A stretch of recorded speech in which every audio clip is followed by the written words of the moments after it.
Hello, everyone, and welcome to the first installment of our new speaker series, Rural Transformations. The idea for the series arose from the observation that some of the most promising advances in sustainable and equitable development are taking place in rural contexts, where a diversity of actors are striving to transform food systems, incorporate local knowledge, strengthen climate resilience, and widen participation in the development process. This seminar series is part of a larger project called Rural Development and the Capability to Stay, which is generously funded by the Scholarly Borderlands Initiative of the Social Science Research Council.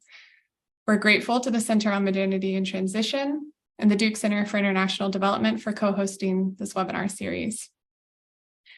My name is Kerilyn Schewel. I'm a sociologist at the Duke Center for International Development at Duke University and co-director of the Duke program on climate-related migration. And my name is Daniel Duhart. I am a sociologist at the Nucleus for Research and Teaching on Environment and Society, NIDAS, from the Academia de Humanismo Cristiano, University in Santiago. The livelihoods of rural populations are disproportionately vulnerable to climate change. And some of the most interesting advancements in climate adaptation are taking place in rural agricultural contexts. Our conversation today will consider the intersection of climate change, climate adaptation, and human migration in rural settings. And we are fortunate to have with us two experts in this area. We are delighted to welcome Sarah Bermeo, Associate Professor of Public Policy and Political Science in the Sanford School at Duke University, and Robert McLeman, Professor of Geography and Environmental Studies at Wilfrid Laurier University. Sarah's research lies at the intersection of international relations and development, with a particular focus on foreign aid, trade and migration from Central America. She is the author of Targeted Development, Industrialized Country Strategy in a Globalizing World. Robert's research focuses on the human dimensions of environmental change, with particular attention to migration, community adaptation to climatic variability and change, and fostering citizen participation in environmental science. He is the author of Climate and Human Migration, Past Experiences, Future Challenges. Sarah and Robert, a welcome to you both. Thanks, Daniel. So Sarah, let's begin with you. And on a more personal background introduction, your research has examined the impacts of climate change on migration from Central America. And recently, you established a new program on climate-related migration at Duke University. Can you share a little bit about how your research and interests led you to your current focus on climate change and migration? Sure, I'd be happy to. And thanks to you and to Kerilyn for the invitation to be here, and great to talk with Robert as well. So I came to this from a background in foreign aid, where have spent over a decade doing research on foreign aid, and became interested in the intersections of foreign aid and migration. And there were two competing narratives out there on these issues. And one was that if you speak to policymakers in the foreign aid community, they're very clear in donor countries that they consider foreign aid as one way to increase development and therefore decrease migration pressures. And so this has become a really strong part of the foreign aid narrative from policymakers on the donor side. And scholars have often questioned the wisdom of this and have looked at the research linking migration and income, and note that as countries, countries that start out relatively poor, as you increase income, that usually has upward pressure on migration. That usually leads to more migration because people can now afford to migrate and they see higher returns to their education abroad, and so you have increasing migration. And so there was this, there's this narrative out there that foreign aid in some cases could actually lead to increased migration if it improves development and makes migration a more affordable outcome for people to pursue. And so then you kind of layer climate change on top of this. And in many cases, what climate change is doing is it's creating negative income and asset shocks for people. And so, from that kind of standard, well, if people are less able to afford migration, they'll be less likely to migrate. We might expect climate change to lead to less migration. And in some places, and I know, Kerilyn's research has spoken to this. In some places, that is true, and people become trapped. They have a less opportunity for migration as climate creates these negative income or asset shocks. But where I was studying in Central America, that didn't seem to be true. There, people are experiencing negative climate impacts, and migration is increasing. And it's actually pretty clear. I don't think anyone who's been observing Central America for the last, several climate shocks that they've seen, whether those were hurricanes or droughts, would say, oh, wow, those are decreasing migration from the area. That's clearly not happening. And so in some cases, at least, these negative climate shocks seem to be associated with increased migration. And so that could mean that there's a role that policymakers are at least partially right when they say, aha, if we increase foreign aid to some regions, that might decrease the desire for people to migrate. But I think and I think that that's true. I do think that there are, and this is true as well in Central America, that there are places where well-done development assistance programs can decrease the need that people feel to leave their own homes when they experience climate shocks. But there's a lot of under what conditions questions that are associated with this kind of broad intersection of migration, foreign aid, and climate change. There's some things that we know, but there's also a lot of things that we don't know. And so that has really what has triggered my own interest in delving deeper into this field, and what led to Kerilyn and I creating this program on climate-related migration this past year, to really create this transdisciplinary space for people to really delve into these "it depends" type of questions about the relationships between these different variables, and hopefully help answer some of those unanswered questions. Thanks, Sarah. So, Robert, to you, climate migration, it's an increasingly hot topic, and yet relatively few academic books really treat the subject directly. And your book, Climate and Human Migration, is a rare exception, I think. So how did your own professional trajectory lead you to a research focus on climate change and migration? Well, thanks for the question, Kerilyn, and thanks for having me as part of this panel. I'm really pleased to be part of this, to be interacting with you folks down at Duke who've taken, I think, a really great initiative in creating this whole program, this project that you're working on with respect to climate and migration. And you're right, it is a very popular topic. The book that you refer to, and which I see you very kindly put on your bookshelf behind you, was written it was published in 2014. I started writing it in 2012. But to answer your question more directly, I did my undergraduate degree in what we today call environmental science, or environmental management, back in the 1980s. And then I joined the Foreign Service in 1990, the Canadian Diplomatic Service, and I was posted abroad, not working on climate or issues like that, but I was in 1992, I was posted to Hong Kong, and I was there for several years. And that, as you know, was a very important period in the environmental movement. We had the Rio Earth Summit, we had the IPCC starting up its reporting cycles. And in Hong Kong in particular, there was a lot of concern about new science that was emerging about rising sea levels, because much of that city is built on reclaimed land, especially a lot of the most commercially valuable real estate. So I actually did my master's degree in science at the University of Hong Kong, part-time, weekends and evenings, and decided to make my master's dissertation project, what would happen if sea levels rose by a meter in the Pacific area? What would happen in Bangladesh? What would happen in Hong Kong, and so on? And then fast forward to 2002, I decided to quit the Foreign Service and go back and do my PhD in geography, and to make my PhD project, the impacts of climate change on migration in particular. And so I did that for about 10 years.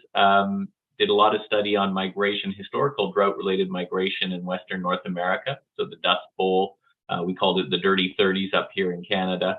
And so became a professor, worked on these topics for a decade, and decided that by 2012, I thought there was enough research and interest on the topic to warrant a book on it. Because when I started out, doing my master's degree back in 1990, whenever, I could count on my fingers the number of scholarly publications on the topic. And so I thought the time was right to write something. And right now we're working on a 10th anniversary version of the book myself with two scholars based in the United States, Kaylee Ober and Kelsey Best. So we're going to do a better job than that old 2014 book.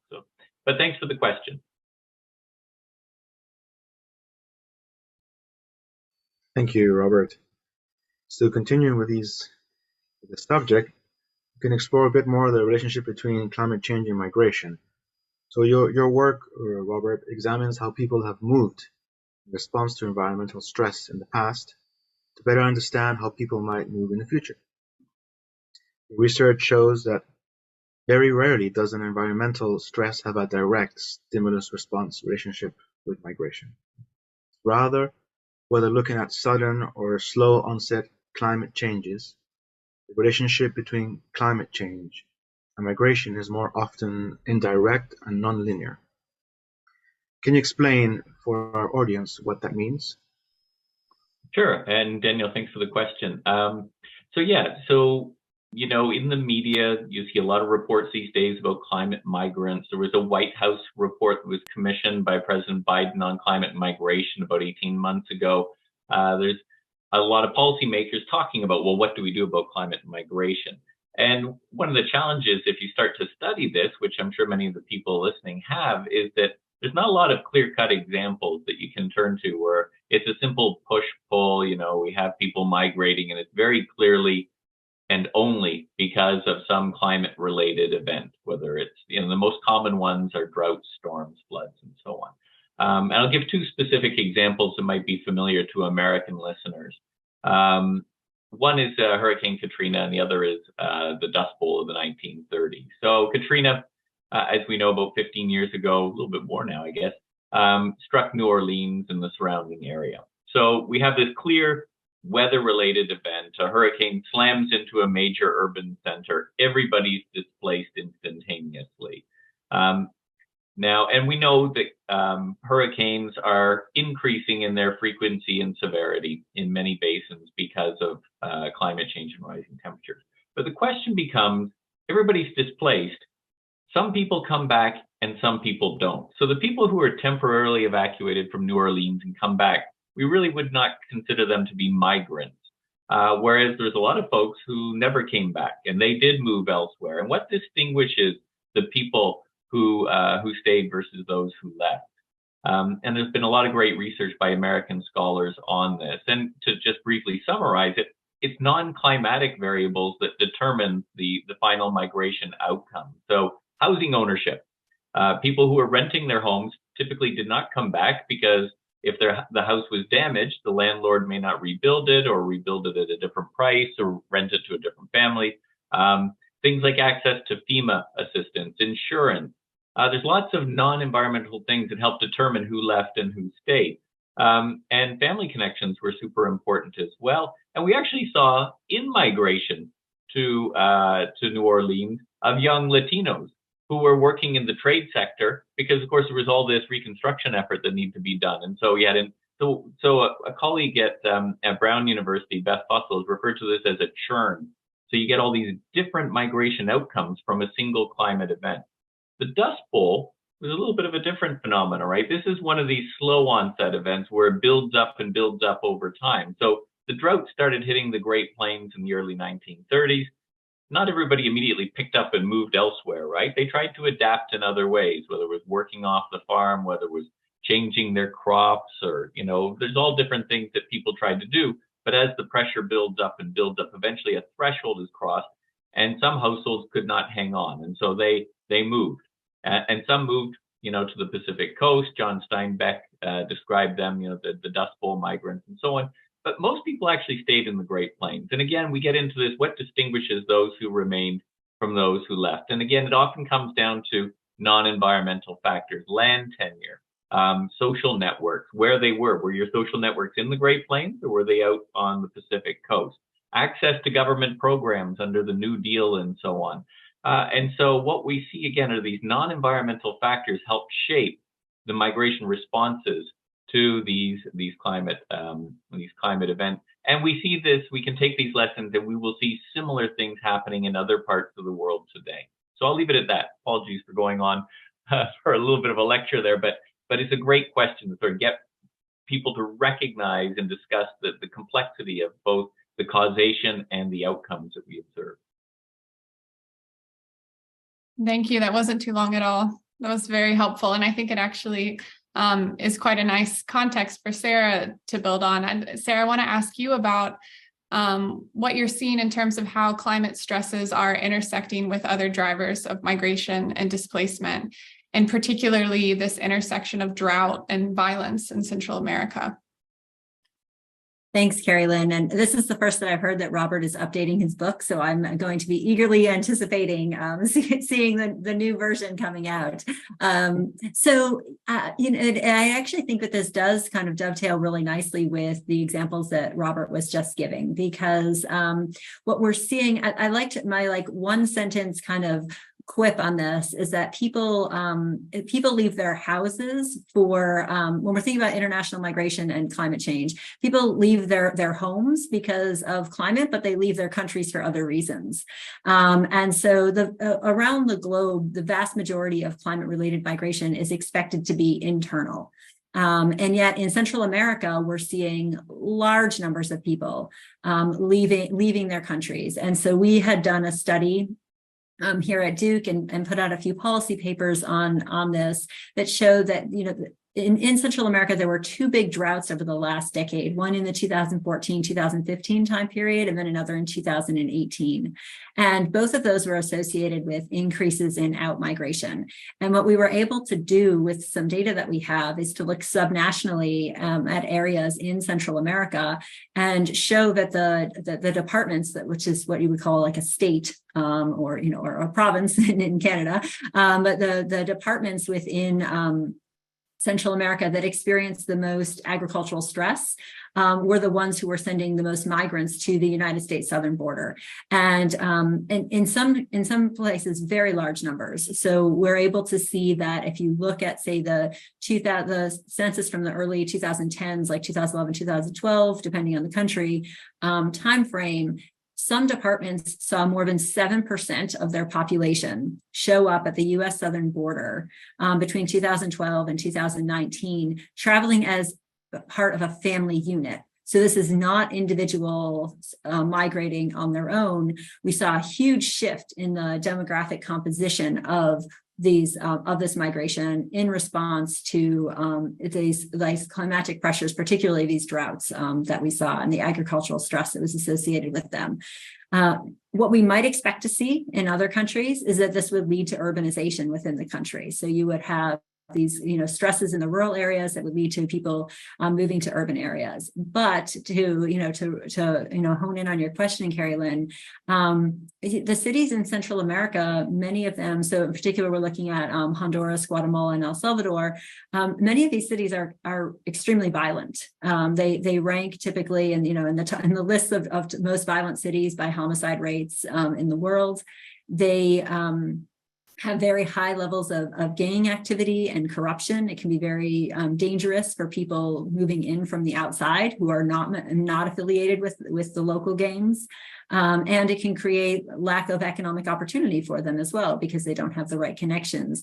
High levels of extortion in the area. So if you wanted to move in and start your own business or try to do something like that, it's going to be very, very difficult for you to do that as an outsider moving in from the countryside into the cities.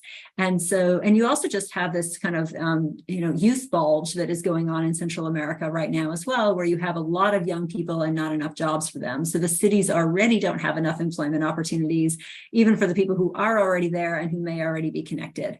And so what you're seeing, our work was able to really look at the geographic and the migration variables, but other work that's come out of organizations like Migration Policy Institute has been surveying people who have been traveling, say, through Mexico, coming from Guatemala or Honduras, and found that in many cases they didn't really even consider internal migration first. They just, because they already have networks or already know people who are living in the United States because of decades of previous migration, or just the lack of opportunity or fear of the violence that is in the cities, people were just skipping that internal migration step.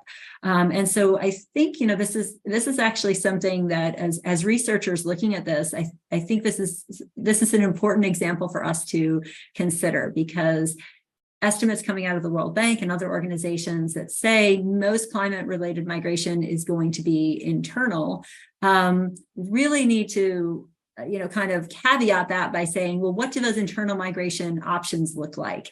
And when those internal migration options are either not viable or not appealing, we're going to be more likely to see external migration. And we haven't really, as a community, figured out where those tipping points are, when we're more likely to see external migration versus internal migration. And that's going to have real impacts on our ability to prepare for either type of migration, whether it's rapid urbanization that some areas of the world are seeing within countries, or these increasing pathways of people moving internationally, often in very dangerous situations, dangerous both just geographically, just environmentally, but also dangerous because people will, there are groups out there, trafficking groups or other groups that will prey on migrants because they are in vulnerable positions. And we really need to have better knowledge of likely migration pathways in order to be able to, serve and protect the populations who might feel the need to move for climate reasons, but these climate reasons interacting with these other reasons for mobility that are making it difficult for them to move internally in their countries.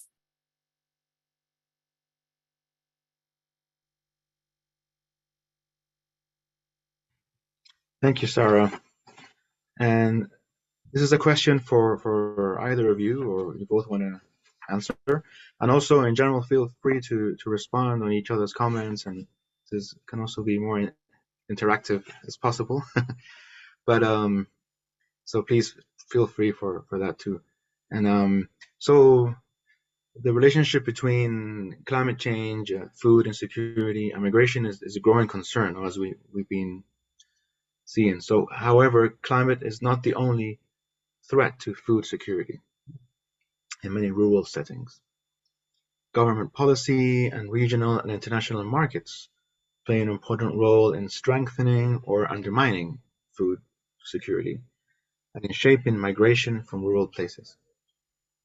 What insights are emerging from existing research about the interplay of climate, global food systems, migration, and household food security? So, great. I mean, I think, I think these are, man, you could do a whole program, I think, just on that, right? So huge topics. And of course, food security and food systems are, they're starting to get a lot more attention, I think, from the international community. They're starting to be the focus of more higher level UN panels that are starting to really understand, or that we need more work to understand exactly, those questions that you are asking. Right? How do this complex network of food systems integrate with each other and with global markets? Some of the groups that we have been working with in Central America, I mean, a lot of people are still reliant on subsistence farming. And that creates, all kinds of issues for food security if your crops fail, because your crops are not just your source of income, they're your source of food as well. And so there are, programs in place and aid, development programs to try to help people think about crop shifting, think about ways to connect to local, regional, and global markets, operate on a scale, so form conglomerates that can operate on a scale that they can be appealing to these broader markets and transition over to cash crops. But it really, in some of these some of these locations, that's an entire change in your way of life. And so, because this is the way it's been done for a very long period of time. And so it's not just the logistics of doing this, it's also the communications and the programming surrounding it that can help people, connect to these broader networks.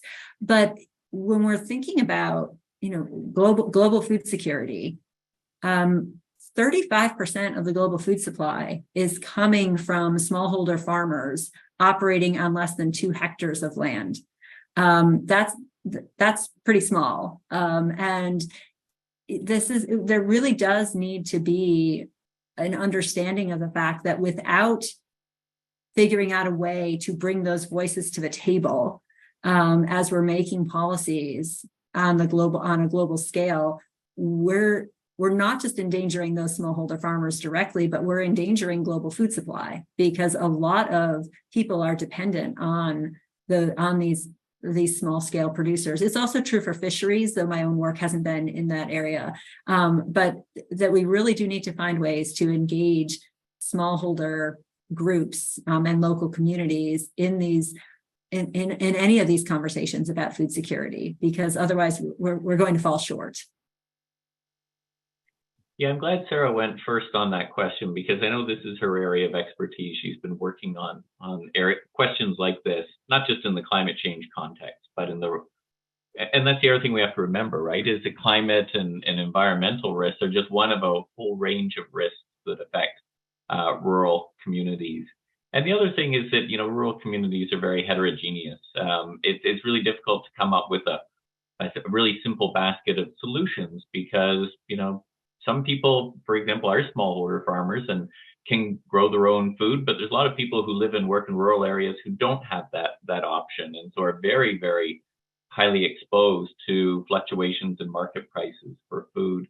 And of course, the difference between low, middle, and higher income countries, it's very different in rural areas as well. Here in Canada, crop fails, or you have to put down a flock of chickens because of avian flu, the government steps in and helps out with financial assistance, or you might have insurance. But in a lot of countries around the world, those social safety nets don't exist for rural people. And so for a lot of households in low and middle income countries, migration it plays a role in how people get by, how they survive not just environmental shocks and risks, but the economic risks and other unexpected events, health risks and things like that. And so in many countries, what happens is in rural communities where folks don't have these sorts of institutional safety nets, when the household is looking for a source of income, young people or young adults of working age will move to the city, sometimes temporarily, sometimes permanently, to remit money. The kids and the older folks, they stay in the rural areas typically because it's expensive to move the whole household to the city. So you get these extended rural urban networks that form.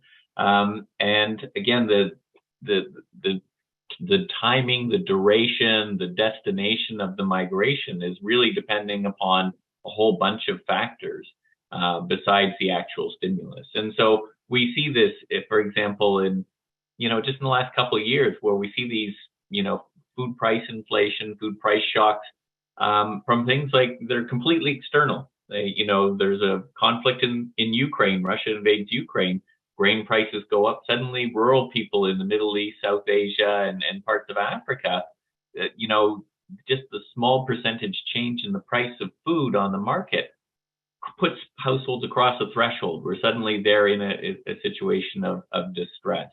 And especially for, small scale farming, pastoralist, small scale fishing households, even a tiny, loss of yield or herd size or catch during a period of high food prices can push them across the threshold where, migration is almost a necessity. It's not an option or a choice anymore because of these thresholds that exist. So what does that mean for policy making? It means that it means you can't just sort of come up with one size fits all policies. It's a more ongoing process, more engaged process. And again, where I turn back to folks like Sarah who have expertise in rural development and how, it's not an easy job, quite frankly.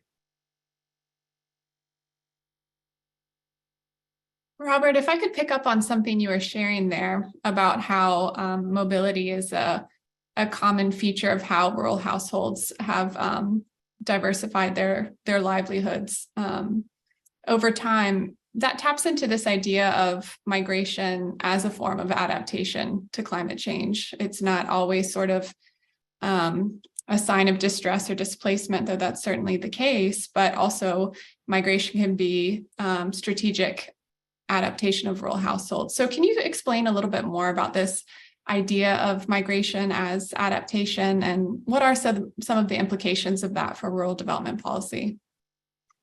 Yeah, I guess I'll start with the first statement, which is that, migration itself is neither good nor bad. It's something that people sometimes do and always have done. But unfortunately, it's become highly politicized, of course, and it's especially in North America here and in many countries as well. We lose sight of the fact that it's a normal human behavior. It's not the migration itself is good or bad, it's the circumstances under which it occurs that creates the challenges, right? Because if migration is purely voluntary, if people have options on where they go, when they go there, when they get to their destination, if they have access to work legally, to have basic access to basic social, safety protection, healthcare, things like that, the ability to remit money freely, then the chances are that migration, the act of migration, is going to be beneficial for the migrant, it's going to be beneficial for the family back home, and it's going to be beneficial for the receiving community because you have people who are contributing directly. I mean, the reason they're migrating to that location in the first place is probably because there's probably a need for them, right, in the labor markets or so on. So under those circumstances, migration can indeed be a form of adaptation to climate change. And so we can think of examples like that. Conversely, and this came up in a point that Sarah made earlier, is that when we don't allow migration to happen legally, when we force people into the hands of organized crime, when they are not allowed to work legally when they get to their destination, they have to work in the shadows and on the gray market and so on. If they're not able to remit money freely, if they're indefinitely separated from their loved ones, that's when harm occurs, right? That's when losses occur, not just for the migrant and for their personal safety and so on, but also for the folks back home who suddenly lose access to labor and the support and love and care of that person who's missing. And in many cases may have gone into debt to help finance the Migration Act in the first place.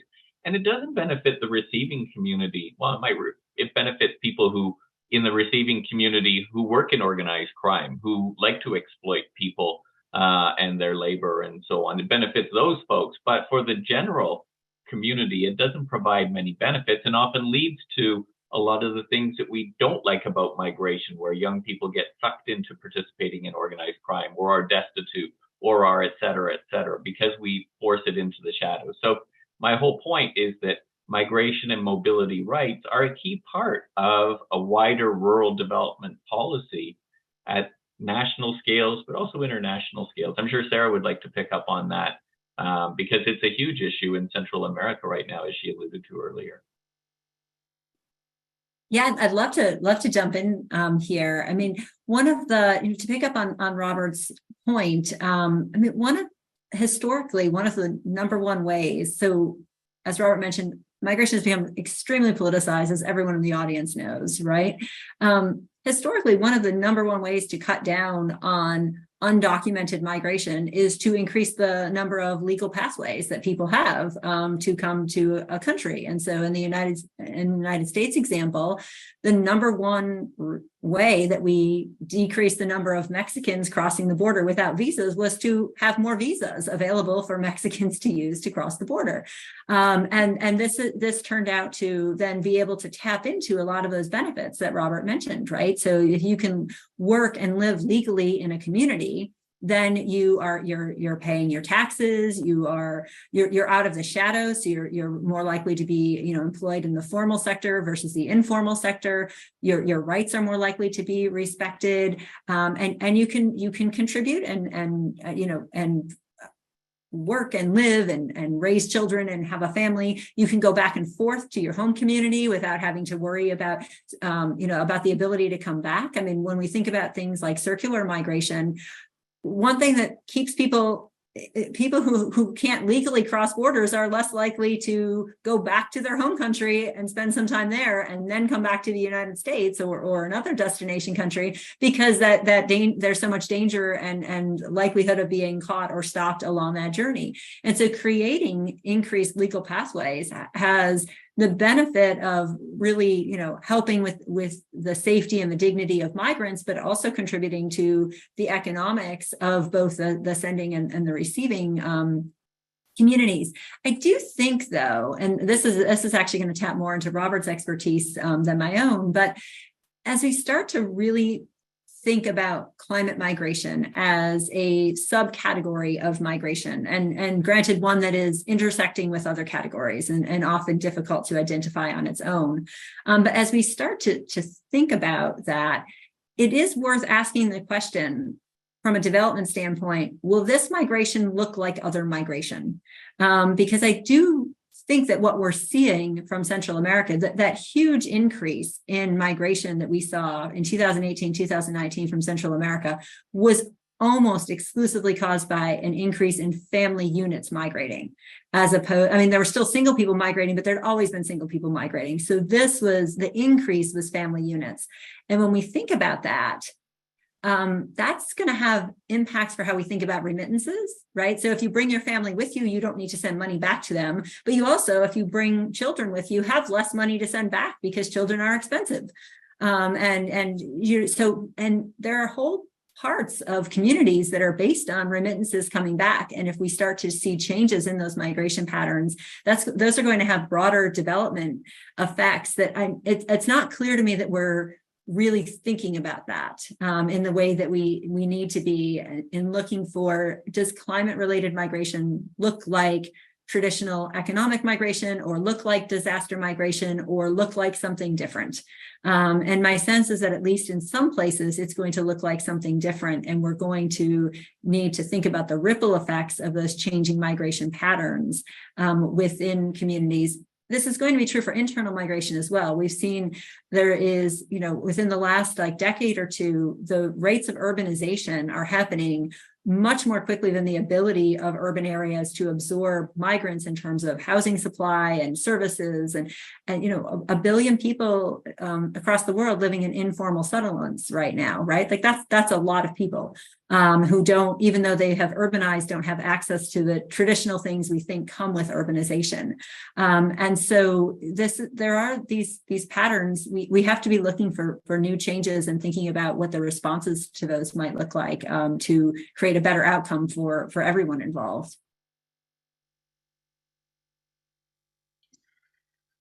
Yeah, thank you, both Robert and Sarah, and building on what Sarah you were just saying now,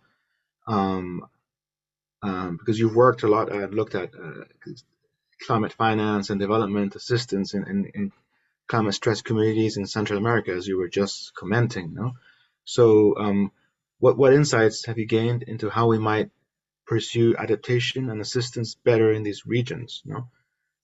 And are there any insights into the kinds of programming that might enhance the capability to stay in climate stress context? Yeah, this is one of the most interesting, and not interesting in a good way, but just interesting things that I come across in my work looking at the intersection of climate change and foreign aid. There is so much, if we can call it low-hanging fruit, things that we already know as a global community how to do better than they are being done. And we're just not getting that information or those resources into the hands of the people who need it. So for instance, if we're talking about rural areas here, so I'm going to stick with the theme of smallholder farmers, of tracked climate finance in the 2017-2018 period, 1.7% of that targeted smallholder farmers, 1.7%. And, as I mentioned earlier, there's over 500 million smallholder farmers. So this is, and climate finance itself is actually lagging way behind what international experts think that it needs to be. So the United Nations Environmental Program estimates that by 2030, we'll need $300 billion a year just focused on climate adaptation. In 2019, we saw about $80 billion for the year split between adaptation and mitigation, with the majority of that going towards mitigation. So we're nowhere near what experts are saying we need to have in terms of international climate finance to deal with climate adaptation needs. And to be very clear, this is to impacts that are already happening, not to future impacts.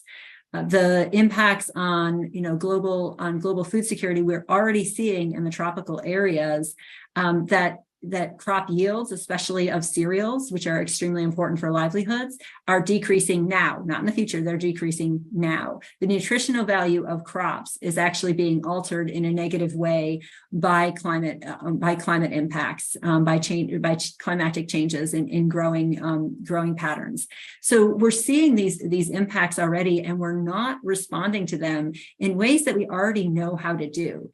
And so, for instance, one group, that I worked with in Central America is actively working with smallholder farmers to implement water smart agriculture techniques. And those techniques, they have done on-farm impact assessments, and the yields have gone up, livelihoods have have improved, income has improved.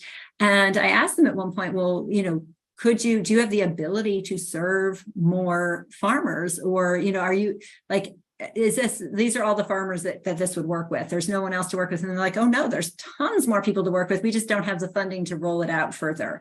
And this is, to me, very discouraging. If you talk with people in some of the global food security organizations, they will say, we know what to do, we're just not doing it. We know in many cases how to help farmers adapt to changing growing conditions. In many cases, farmers were not doing, it's not all climate, right? It was never really a good idea to burn crop stubble. That's not because of climate change, that's because it's not good for the soil, for soil quality, to be burning crop stubble. But farmers are still doing that in many areas of the globe. And we know that doesn't work. And we could have educational campaigns that could help people to stop doing that. And they do that. They do have educational campaigns, and they do work in some areas. But there are other areas where people have no idea that this is not actually a good thing to be doing. And so this is, I think, we need a new way. If I were speaking directly to like a foreign aid community on this, we need a new way to think about doing the business of foreign aid. We need a way that really prioritizes local communities, the local circumstances, and that thinks about how you scale out climate finance to hundreds of millions of households, as opposed to always thinking about big projects. How do we get hundreds of millions of households to change their behavior in a way that would be beneficial to themselves? And to give a very concrete example, agricultural extension services in Central America, which mostly do not exist unless they're financed by outside groups, farmers are smart, right? If you go in and you do soil analysis on a farm and you say, hey, your soil has too much nitrogen in it, it's actually not a good idea to put nitrogen-rich fertilizer on it. The farmers say, that's true, I should stop doing that. And let's think about something else to do. But they don't have the access to, Robert mentioned what happens in the United States, or Canada. You can call your local agricultural extension service. I can go to my county and ask them to analyze my soil if I want to. I take them a sample and they can do it for me. These types of services are lacking in the vast majority of the world. And we have this knowledge. We just are not putting it out there. So there's a lot of things that we could be doing. I will say, the last thing I will say on this, though, too, is that there are some places where it's not. There are some places where migration probably is going to be the best option. There are some places where it is not going to be, migration as adaptation is going to be a good idea because the places themselves may become very difficult to be inhabitable in the coming decades. So I don't want to suggest that every place is a place where we should be going out and doing, climate adaptation to help farmers grow food better, nor do I want to suggest that it's never a good idea for farmers to move into urban areas. Development across the globe has always included some level of urbanization and movement from rural to urban areas. But we do still need people to grow food. And many people who are moving from rural areas do not particularly want to move. Some do. And as Robert said, sometimes migration is a choice, and that's good. But other times they're feeling forced to move because they can't make a living where they are. And in those cases, we could do a lot better by providing services and knowledge that we already possess, that at actually relatively low cost. And that would, I think, be a huge improvement in how we're thinking about climate adaptation and climate finance in rural areas. Thanks, Sarah. Robert, before I take it in a slightly different direction, are there any thoughts that evokes for you? Well, I think Sarah stole all my good ideas about rural extension that I was going to use later on in my conversation, but that's okay. But in terms of, yeah, I mean, I think these are challenging questions in terms of, and I'll be the first to admit, I'm not an expert on Central America. It's not a place I've worked on the ground personally. But at the same time, you know, when we see migrants coming to the United States and Canada from Central America, it circles back to that, well, why are they coming? And, you know, you can categorize the push factors, the economic challenges that are endemic in Central America, the violence and the corruption, and this new added push factor of the fact that it's just climatically more difficult to earn a living in rural areas. And as Sarah pointed out earlier, for some folks, just staying in Central America makes no sense, right? So that forces them into very dangerous migrations to the United States and Canada. At the same time, I don't know what it's like in North Carolina, but at the local shopping mall where I live, every single shop has a help wanted sign in the window. We have literally hundreds of thousands of jobs that are unfilled in our country right now. And we're an aging country here in Canada. And folks in Canada are like me. I have one child. Most folks here only have one or two children. We are not, through natural population processes, replicating Canadians. So we need to have immigrants each year. And fortunately, the government recognizes this. And we have a policy where each year we try to voluntarily accept 300 to 400,000 new immigrants each year as permanent migrants. Plus, in the agricultural sector, we have a variety of different programs that allow people who live in Central America and the Caribbean to come to Canada during the summertime, work on our farms and in our food packing industry and so on, and then go back home for the winter where they don't want to be in Canada, and then come back the following year. And so these are examples of programs where quite frankly, it's self-serving. We need it. It's good for our economy here in Canada. And it benefits the folks who participate in those programs because, again, it's legal and it's accessible. And it's amazing how long people will wait quietly and patiently for a visa. They'll wait years if they can be guaranteed that at the end of that wait, there will be a legal pathway to migration. And so it's maybe a little bit cynical to say this, but in the context of Central America and in many parts of the world, opening migration channels for people who want or need to move because of climate change is actually good for our economies up here in the north. So it's a win-win in that, well, it's a win for us and maybe not such a win for them because I'm sure they would prefer to stay in their home countries and live at home. But, you know, it's that migration with dignity and adaptation and opportunity. And I think we have to, again, get away from this really hostile political narrative that paints migrants in a really negative light and recognize that our own self-interest is these human connections to other countries and other parts of the world. Thank you.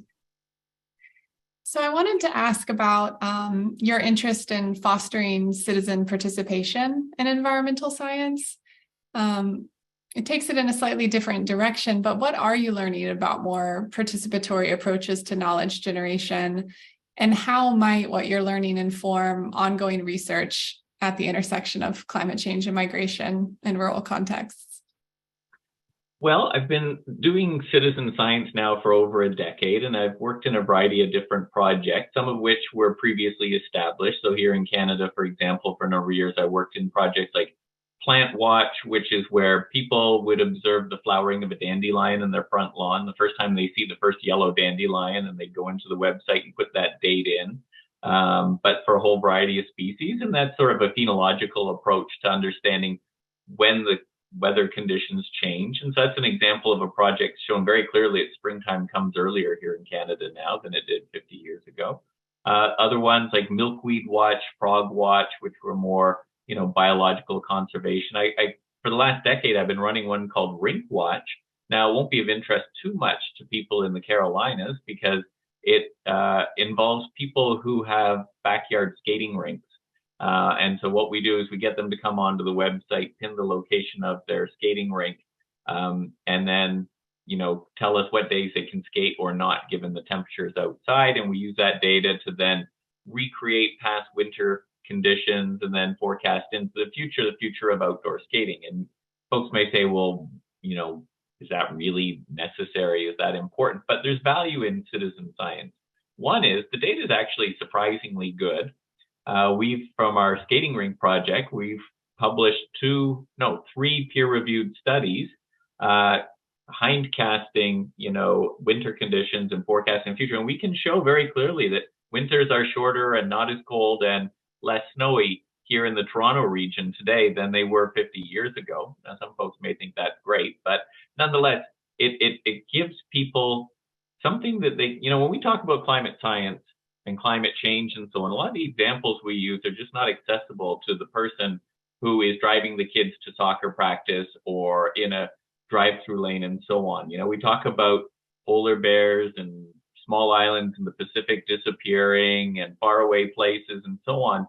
Citizen science gives them the opportunity to see and participate in the collection of data about environmental change in their own backyards and gives them specific examples. So, and it creates a conversation, right? People who normally would not talk about climate change will gladly talk about the fact that, 40 years ago when they were kids, they used to be able to go outside skating in November, and now winters aren't cold enough. And so it gives them a tangible way to talk about the bigger issues. Now, coming to your point about what's it got to do with, rural adaptation in a changing climate, there's a lot of opportunities. I know in the Adirondacks, for example, citizen science is one of the ways they monitor water quality in the Adirondack watershed.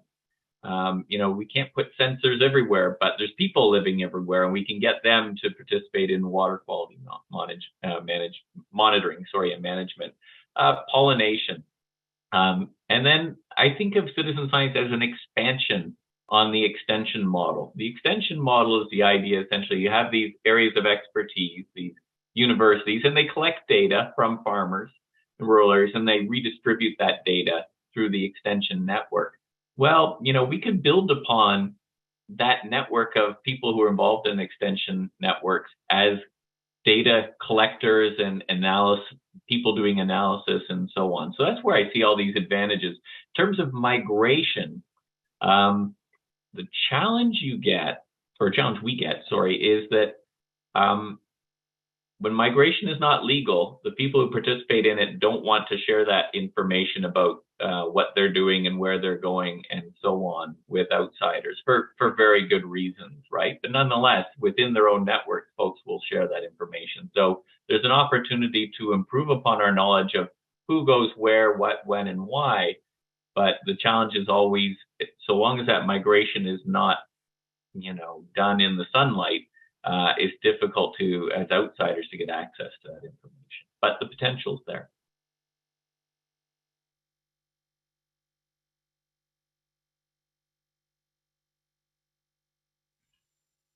Thank you, Robert. So it's been very interesting and listening to you, and now looking more at like this bigger picture of the rural transformations we've been talking about. We could say that in our age of climate change and global crisis of inequality, there's a growing recognition that we need to rethink strategies for development, in ways that are more environmentally sustainable, equitable, and just. To do so, we will require transformations in how we think about research and pursue development. So what insights would each of you offer into how we need to rethink development to meet the challenges of the 21st century? So nothing like a nice narrow question to focus in on. Just to focus on a couple of things. One is, I think we need, say we as a development community, without exactly knowing what that, who that encompasses, but policymakers, academics, others working on international development, I think we need to rethink a couple of the ways that, more than a couple, but a couple of key things. One is the value of engaging directly with local communities. A huge criticism of a lot of international development agencies is their desire to, kind of go in, think they know the answers, and not directly engage with the people on the ground. I've spoken with a lot of NGOs in Central America that are relatively small scale, but not tiny, right? They might serve a whole community, and they are not competitive for international aid grants because they can't operate at a $40 million scale. They can operate at a $1 million or a $2 million scale.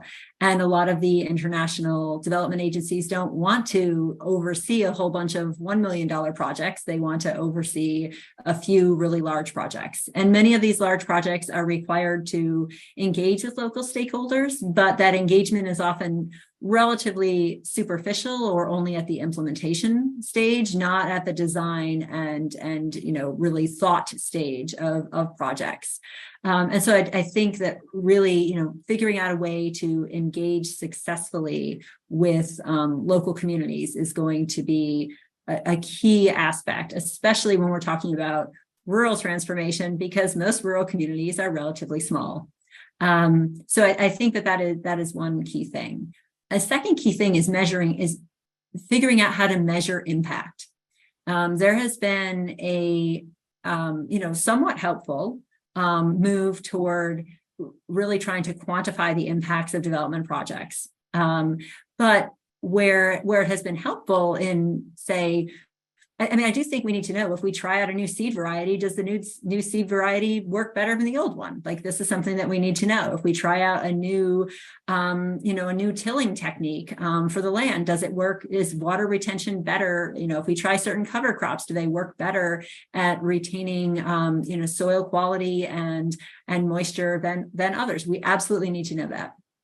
But we don't just need to know that. We need to understand kind of the cascading effects within the communities of having these type of projects. So for instance, as has come up multiple times already in our conversation, some level of rural to urban migration is just normal in the course of the development of any country, right? We shouldn't be trying to stop it. It's always happened. It's going to happen. And this is one way that countries grow. And that's a good thing. But when we're not incorporating the impacts of migration into our thoughts, into the way that we're measuring the impacts of development programs, we're really missing a key component. So, for instance, if you have, a development program that you're considering to help farmers in two different communities, and in one community, that program is, say, it's going to have the exact same impact on crop yields. It's going to have a beneficial impact. We can measure it. We can go in, we can do an impact evaluation, and the normal traditional impact evaluation is going to be exactly the same, suppose, for these two communities, right? But in one of these communities, if you hadn't gone into that community, the people, yes, they might have migrated, but they might have migrated to one of several, nearby cities, taken up jobs. Maybe there was already unemployment in the area, so they'd be taking up jobs that exist. And they'd be in some ways contributing to the development of the country. And in another area, say that second project, helped farmers who, had they not gotten assistance, would have actually become trapped, right, unable to move, and in destitute poverty, or maybe in a third area where if you had not helped people, they would have been forced to move, but their only options would have been informal settlements on the edges of cities where they can't get employment in the formal sector. We would have, kind of the way we do impact evaluation right now would measure the impact of those programs just based on whether the seeds produced more crop than before. And that's not really going to help us when we're trying to prioritize where to spend climate finance or any type of development finance, with a limited quantity of money to go around. And so we need to really rethink how we're measuring and quantifying the impact of these programs. And so, one way that climate, people studying on the climate science side of adaptation are saying is really incorporating risk analysis and risk reduction as, ways that we are thinking about how we measure the impact of these programs. And so I do think that's going to have to be, if we're really serious about making the best use of the money available to us, working with local communities, understanding those local concepts, but also changing the way that we quantify impact are going to be really important. And then the other thing I would say is working with, especially in developing countries, working with the destination areas for internal migrants. How do you help cities plan for internal migration? How do you help? Bangladesh is really struggling right now, right, with huge quantities of people moving into Dhaka. And looking to find ways to incentivize people who are moving, many for climate-related reasons, particularly linked to sea level rise. How do you incentivize them to move to other areas so you don't just keep growing the same megacity, but you actually create new urban growth centers within the country? This requires planning, and it probably, in some cases, requires outside development assistance. It requires working with mayors, not just with national governments, but with local governments, and engaging in those types of urban planning conversations. I'm not an urban planning expert, so I don't know what advice to give, but I do know that we need to be thinking about, the fact that there will be increased urbanization. Every model of development shows that, right? And how do we map that out in a way that will be as developmentally helpful to the countries that are experiencing it as possible?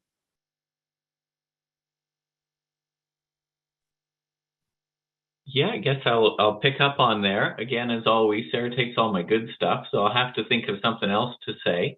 No, but I think there's a couple things, and I guess I'll speak as well to a lot of, hopefully, the audience is people who are, it consists of people who are thinking about making a career or doing research, or students working on these topics.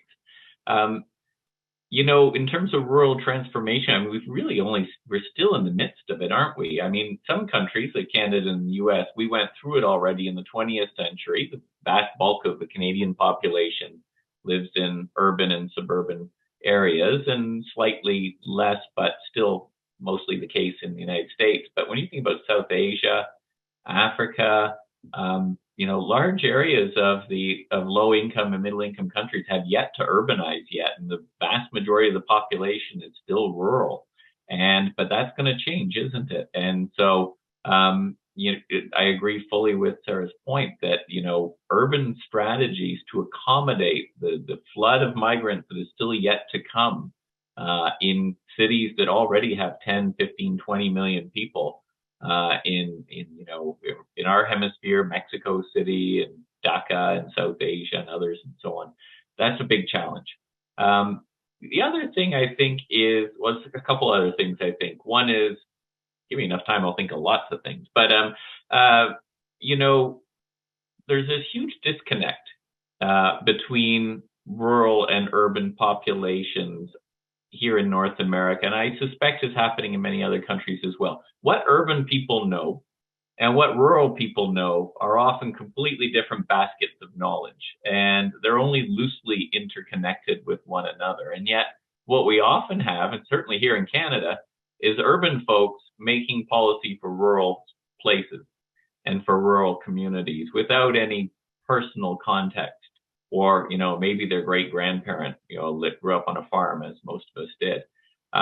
Or they're making policies not thinking about the impacts on rural areas. They are thinking about, GDP or unemployment rates or inflation rates and so on. And the metrics that they're using really don't have any bearing upon the quality of life in rural areas. So I think what I'm getting at is that we need to, and this is again echoing what Sarah said, we need to figure out ways to incorporate rural knowledge and expertise into the big decisions, not just decisions about rural area.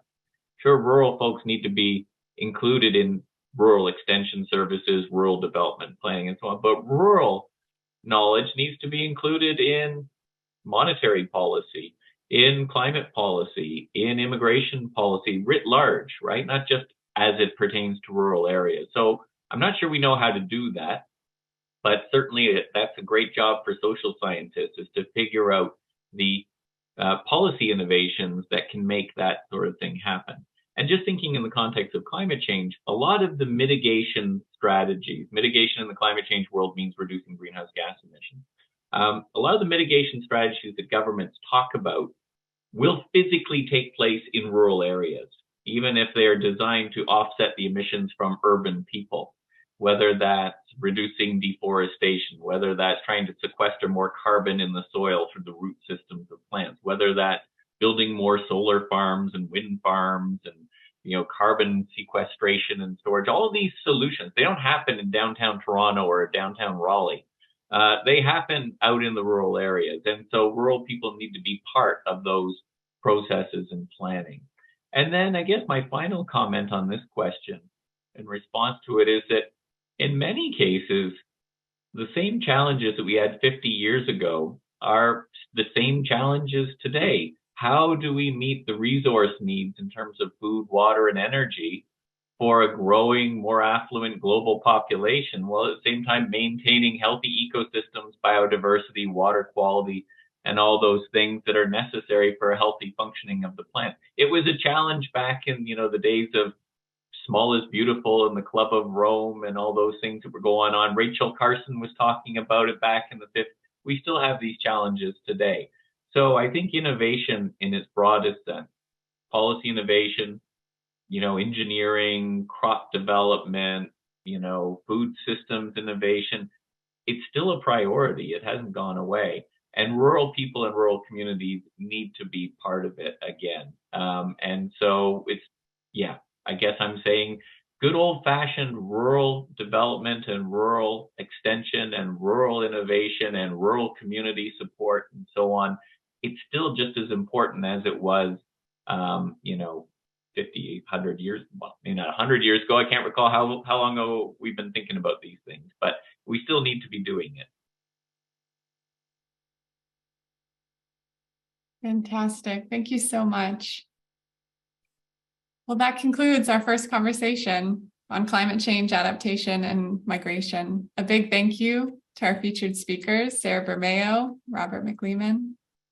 We're really grateful for the time and the insights that you both shared with us today. We're also grateful to the Center on Modernity and Transition and the Duke Center for International Development for co-hosting this seminar series, and to the Social Science Research Council for supporting the Rural Development and the Capability to Stay project. Please join us for the next conversations in the series on religion and development on June 20th and local knowledge, global change on June 30th. We'll see you then. Thank you very much. Thanks.